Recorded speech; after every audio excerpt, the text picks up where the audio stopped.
Hi everybody, Dr. Kaylee Simmerman here, pelvic floor physical therapist. I am going to be walking you through just what a pelvic floor physical therapy first session or first initial evaluation should look like. First and foremost, and this is going to be from our particular case, so I'm going to be sharing from the experience on how I've set up my practice and how our clinicians and providers do their evaluations. So please note that if you're going somewhere and it looks different, it's very possible that it's just because that's the way they do that in their practice. First and foremost, before you come in, we send you a bunch of paperwork. And I say a bunch of paperwork because it does take a little bit of time to fill out, but it gives us your past medical history, any surgeries, births, a good kind of quick overview of what your symptoms are so that we can get a good idea of like where our focus needs to lie with questioning, with the interview process.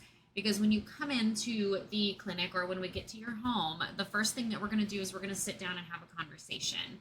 We're going to ask you things about what is going on, when did those symptoms start, how did they start, how do they feel with movement, what makes it better, what makes it worse. We're going to ask you those specific questions and for you to give us the story. Tell us from beginning to end what's going on, what made you reach out. From there, we're going to continue our questioning by going through questions about your bladder. So even if you're there for like low back pain, hip pain, we're going to ask you about bowel bladder health. We want to know what's going on with urination. Are you struggling with emptying your bladder? Are you experiencing incontinence? Are you experiencing retention? What's going on? How much liquid are you drinking? All of the things. And then we're going to go into bowel movements. Are they regular? Is the stool consistency normal? Are you having pain? Do you have a history of hemorrhoids?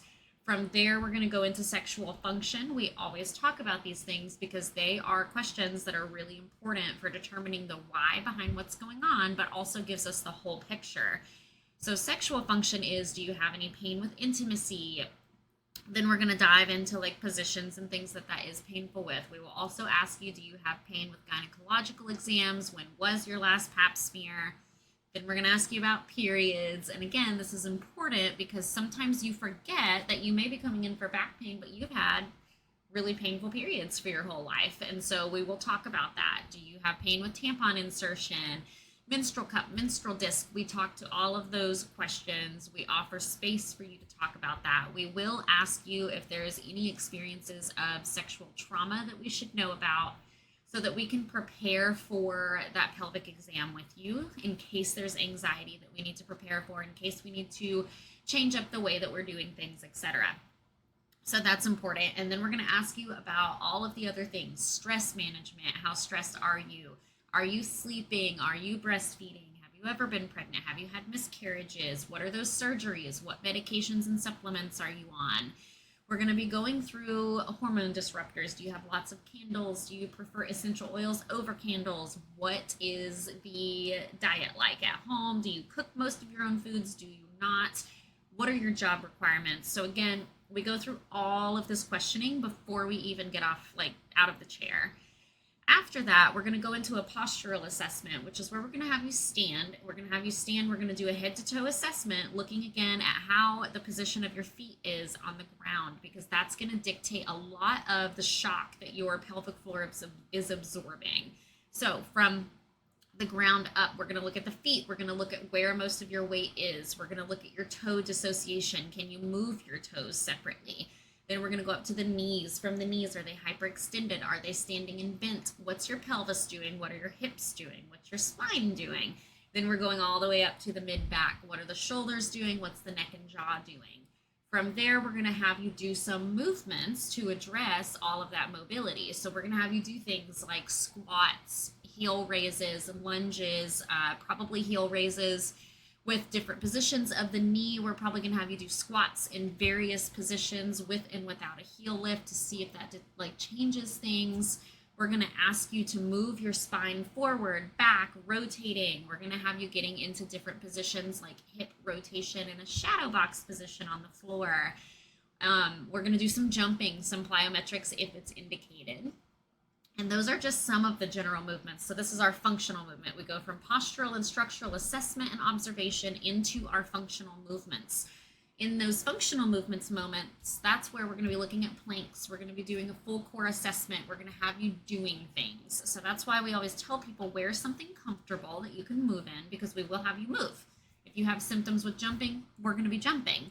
We want to make sure that we are putting you in those positions, otherwise we won't see it. From there, we move you over to the table. We're going to do range of motion, checking hip rotation. We're going to be doing a breath assessment. We're going to make sure that you're using your diaphragm. We're going to do more of a core assessment. Then we're going to do some palpation. So we're going to be putting our hands on at this point for strength. Can you push against our hand? Are you able to differentiate the glute max from the glute med? Are you able to do hip flexor testing? What about the core? Do we have coning, doming with specific movements? Doing all of that. And after the hands-on and palpation, we're also going to be doing some mobility assessment of the spine, rotation, some PA, or just driving down, looking at foot and ankle more if we need to. And then we talk about that pelvic floor assessment. We always do a pelvic floor assessment in supine, which is where you're laying down, and we're first going to be just looking at you. Will be fully covered. We step out to give you privacy in order to put the sheet over you and get undressed. We're going to first look externally at the pelvic floor, then we're going to do a superficial palpation just to make sure your sensation is intact. From there, we're going to be doing a quick assessment of reflexes. Is your cough reflex intact? Is your anal wink intact? What is going on when we ask you to bear down doing a crunch? Are you getting the appropriate amount of coordination there? What happens when you do a Kegel? So from there, then we ask again, we are gloved, we have all fragrance-free lubrication. We ask you if you're comfortable with that internal exam. First, we're going to do the superficial assessment, which is, again, little palpation, seeing if there's tenderness, pain, resistance. From there, we're going to go into the deep layer, which is the deeper layer of the pelvic floor. That's where we're going to get into kind of like more specific assessment. If we need a cervix assessment, we will. We don't do that during pregnancy. We also do a strength assessment internally, so we're going to have you grip or do a pelvic floor contraction, aka a Kegel, and then we're going to have you relax. We will have you do quick flicks, which is where you squeeze, let go really fast. We will have you do endurance, which is where you squeeze and hold. We will have you do elevators, which is where you kind of walk your way up to 100% squeeze and you come back down to see if you're able to do that. From there, again, that's going to really dictate, is our theory correct? I always tell people this is the quickest part of the exam because we're really confirming what we think is going on anyways.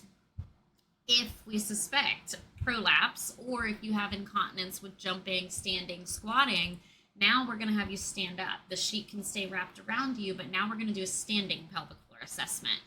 This is important because it's going to tell you what's going on when gravity is involved. It's going to tell you what's happening when we start to add weight to it. And that way it will be different than when you were laying on your back, because most of us have symptoms when we're standing, so we can't get a good, accurate assessment when you're laying down.